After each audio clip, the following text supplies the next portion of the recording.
We will hear in a moment how you started and how you decided to jump into Web3 security. Okay, so what and when eventually made you change your mind and deep dive into Web3 security? What it was like a one message from Pashov? It was just sometime that you were bored and you wanted to explore something new. What made you change your mind? So like he didn't stop preaching about it. I believe every other week, like he was just go ahead, you'll like it, you'll see what opportunity lies there. It's very undeveloped. You'll have great success. Go ahead, stuff like that. Like he was very supportive and actually looked like he knew what he was like preaching to us. Like he knew what is going to happen if we like move forward.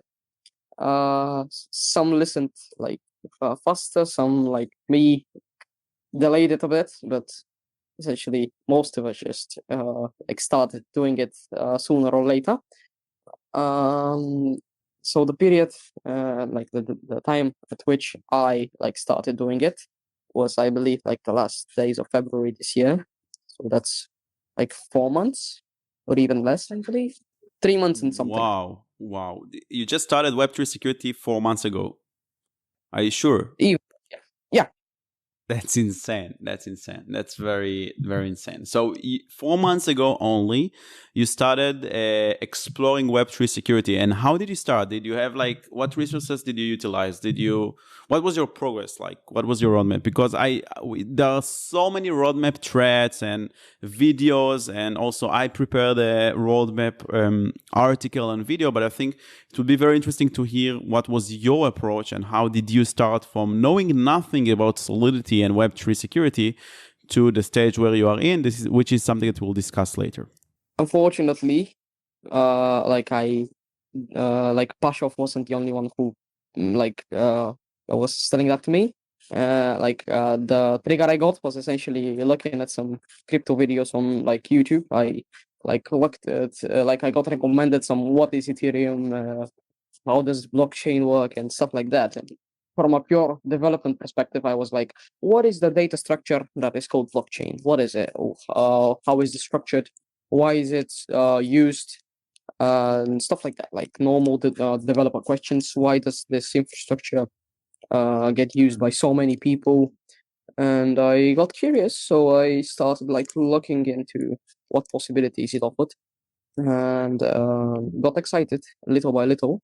Then remembered that there were some very talented people at my fingertips, essentially, who were crushing it at that time. Like Pasha was doing amazing stuff, since like 2023 started.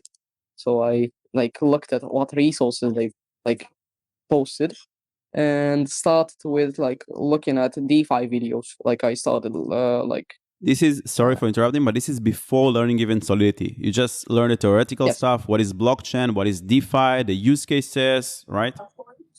Yeah, I figured out that because I'm a developer, Solidity is going to be a very minor like change because it resembles TypeScript in a way. Like it's like it has some object-oriented buttons. It's very similar in typing.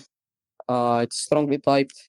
Essentially, it's the type of language that I'm most comfortable with. Like the design patterns were very similar to like what you would see in like web dev and like web 2.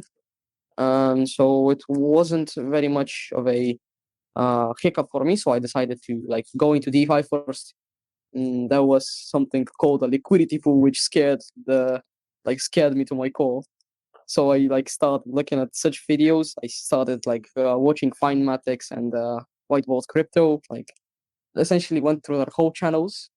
Didn't get much at first, but like got a little at the second like pass through their videos and like a bit more on the third pass and stuff like that. Little by little, essentially.